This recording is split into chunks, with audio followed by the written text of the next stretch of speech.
Assalamualaikum warahmatullahi wabarakatuh. Ketemu lagi bersama kami, Wenya Family. Untuk pagi ini kita akan memasak menu yaitu gulai khas dari Bengkulu Selatan, yaitu kedurang. Gulai apa? Yuk ikutin video kita dari awal sampai akhir, jangan di skip-skip. Bahan-bahan yang kita butuhkan itu pertama terong masak.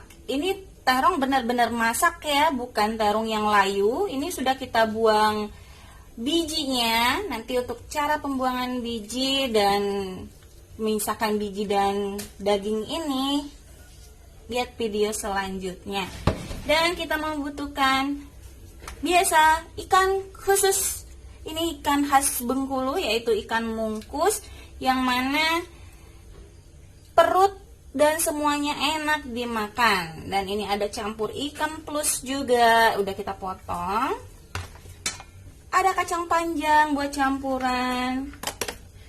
Cabai merah ini sesuai selera. Kita pakai 15 biji udah di blender. Dan bumbu kuning, ini bumbu kuning nanti ini saya pakai 2 sendok. Untuk takaran apa aja dalam bumbu kuning, lihat di deskripsi ya.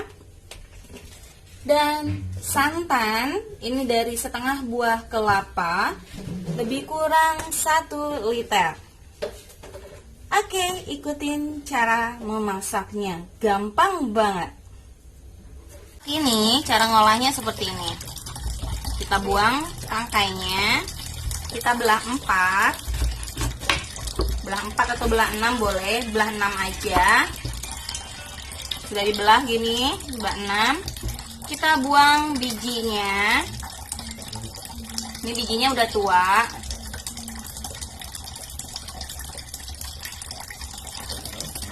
Kita buang seperti ini. Nah, setelah bersih, ini dia dagingnya, ini yang kita masak. Rasanya asam-asam gurih, asam segar gurih gitu. Enak.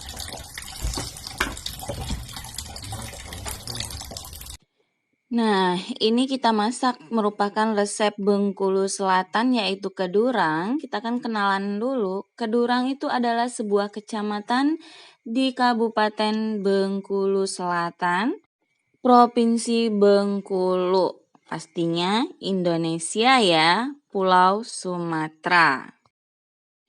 Kedurang ini memiliki 24 desa, antara lain Batu Ampar, Bumi Agung, Durian Sebatang, Karang Agung, Keban Agung 1, Keban Agung 2, Keban Agung 3, Lawang Agung, Lubuk Resam, Muara 3, Muara 3 Ilir, Nanti Agung, Pajar Bulan, Palak Siring, Rantau Sialang, Sukananti, Tanjung Alam, Tanjung Besar, dan Tanjung Negara. Mungkin teman-teman bertanya ya, kenapa nih Sekar sering banget memasak masakan Bengkulu Selatan yaitu kedurang? Itu dikarenakan guru saya, Mahaguru Koki pertama yang saya kenal itu merupakan lahirnya di Bengkulu Selatan yaitu kedurang. Siapakah guru atau koki pertama yang saya kenal? Yaitu my mom, mamahku. Beliau lahir di desa Palak Siring atau Lubuk Resam, Kedurang. Nah, nih buat perkenalan lagi, saya putar sedikit lagu dari Kedurang.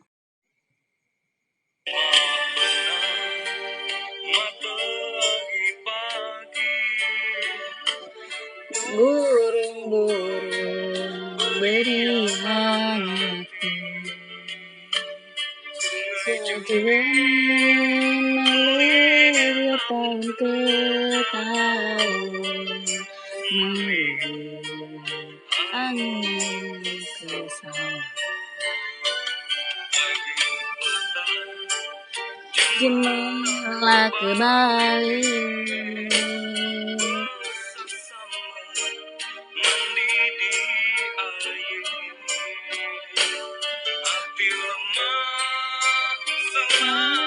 tersenyum saja.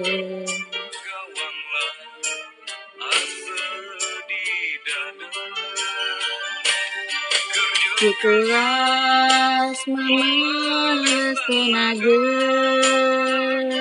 mangke senai di air itu. Oke, lagunya akan kita lanjutkan. Sekarang kita akan ke tutorial memasaknya dulu. Untuk gulai khas Bengkulu Selatan, kita tidak pakai tumis-tumis bumbu lagi ya. Langkah pertama kita masukkan langsung santan kentalnya. Bukan santan kental sih. Nih santan nggak begitu kental dan juga tidak begitu encer. Kita masukkan juga langsung cabenya.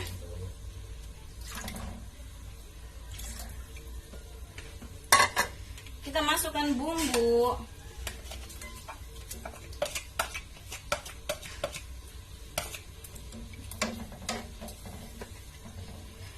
Kita tunggu hingga bumbu mendidih. Dengan sekali-sekali diaduk, jangan sampai pecah kuah. Masyarakat Bengkulu Selatan, yaitu Kedurang, untuk memasak gulai itu nggak memerlukan banyak bumbu. Mereka hanya memakai bumbu pokok saja, seperti bawang merah, bawang putih, kunyit, jahe, lengkuas, dan serai. Hanya itu saja, tidak banyak-banyak bumbu. Atau yang mereka kenal dengan bumbu Melayu, itu bumbu Melayu hanya digunakan pada saat gulai daging saja. Saya dilahirkan dari mama dan papa yang mempunyai suku berbeda, walaupun sama-sama berasal dari Bengkulu Selatan, tapi papaku itu mempunyai suku Serawai yang kalau berbicara itu dia berdialek O atau Au. Sedangkan mamaku itu mempunyai suku Melayu yang berdialek E. Lebih tepatnya dialeknya tuh gitu. Bahasa yang tampak membedakan dengan suku Serawai antara suku Melayu seperti dide yang berarti tidak. Dalam bahasa Serawai itu nidau. Dalam dialek Kedurang huruf R sering disebut dengan NGH, ngeh. Seperti ngerungau atau begadang, bila disebut dalam bahasa Indonesia disebut rungau. Kedurang, kondisi alamnya bertebing-tebing yang dialiri sungai berair jernih dan berbatu. Jika dilihat dari atas awan, Kedurang tampak hijau dengan bukit barisan di tepinya. Karena dekat dengan pegunungan, tanah di daerah berbatu dalam hal pertanian tidak asing jika di sawah-sawah penduduknya banyak terdapat batu. Oke, kita akan lanjut ke video tutorial memasaknya dulu, baru nanti kita cerita lanjut lagi tentang Kedurangnya. Oke, kuahnya sudah mendidih, maka kita masukkan ikannya.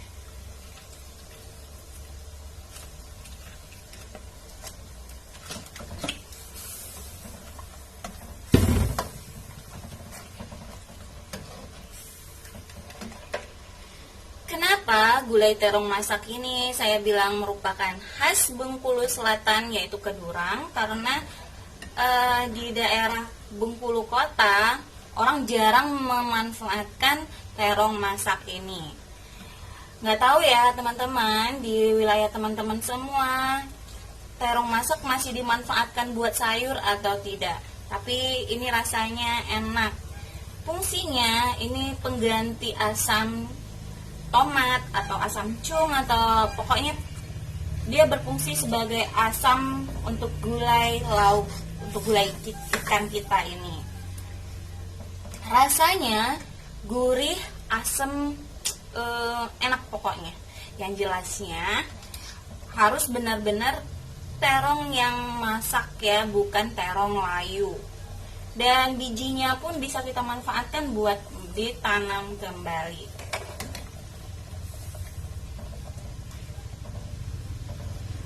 Setelah kita masukkan ikan, kita susul masukkan terong masaknya.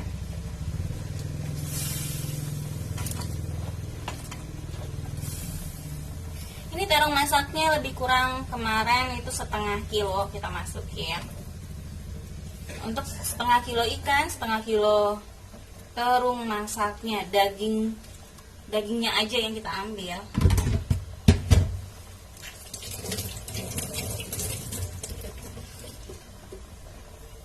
Oke, kita lanjut lagi ke cerita Kedurangnya. Masyarakat Kedurang tergolong suku Pasma. Kebanyakan suku di daerah Bengkulu Selatan adalah suku Serawai. Namun, Kedurang dan Padang Guci yang termasuk suku Pasma. Pasma sendiri sebenarnya adalah sebuah tempat di daerah Sumatera Selatan, namun jaraknya dengan Kedurang hanya dibatasi oleh Bukit Barisan. Secara historis, suku Pasma dulunya hanya merupakan suatu kelompok masyarakat yang bermukim di wilayah pedalaman di Sumatera Selatan. Suku Pasma ini diidentikan dengan masyarakat yang bermukim di daerah perbatasan Provinsi Sumatera Selatan, saat ini dengan Provinsi Bengkulu. Secara administratif, pemerintahan saat ini, wilayah Pasma diakui meliputi daerah sekitar Kota Pagar Alam, wilayah Kecamatan Jarai, Kecamatan Tanjung Sakti, yang berbatasan dengan wilayah Bengkulu dan daerah sekitar Kota Agung, Kabupaten Lahat. Oke, kita lanjut ke tutorial. Kita masukkan kacang panjang.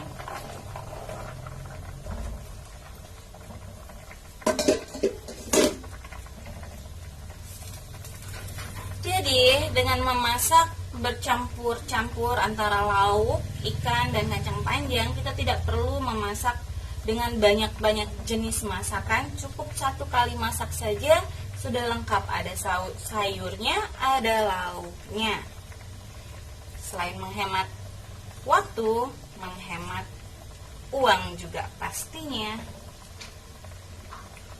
Menurut legenda, nenek Puyang orang Kedurang yaitu Puyang Serunting atau si pahit lidah. Dan untuk keturunan nenek Puyang Serunting ini hingga saat ini masih ada yang hidup di Kedurang. Keturunan Puyang Serunting ini memiliki ciri-ciri berjari telunjuk bengkok. Kedua telunjuk dari kedua tangan keturunan Puyang Serunting ini tidak bisa didempetkan antara satu dengan yang lainnya. Kita lanjut ke video tutorialnya. Kita masukkan dulu garam dan penyedap rasa. Baru kita koreksi rasa jika sudah pas. Kita tunggu tinggal matang sempurna, atau kalau bahasa Kedurang itu tunggu gulai kita padal. Perlu diingat ya, untuk masyarakat Kedurang itu memasak tidak pernah pakai gula, jadi mereka itu suka yang rasa-rasanya gurih-gurih pedes gitu. Jadi tanpa ada rasa gula. Oke kawan-kawan semua, kita lanjut lagi saja ke mendengarkan lagu Kedurangnya ya.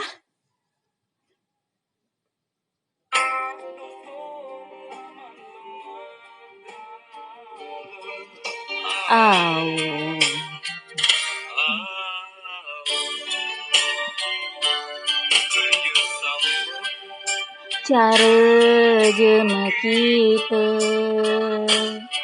adat baik terus dijaga. Di Kedurang badaku dilahirkan, Bukit Barisan. Terima kasih buat teman-teman semua yang telah menonton video kita dari awal sampai akhir. Jangan lupa subscribe, like, komen, dan share.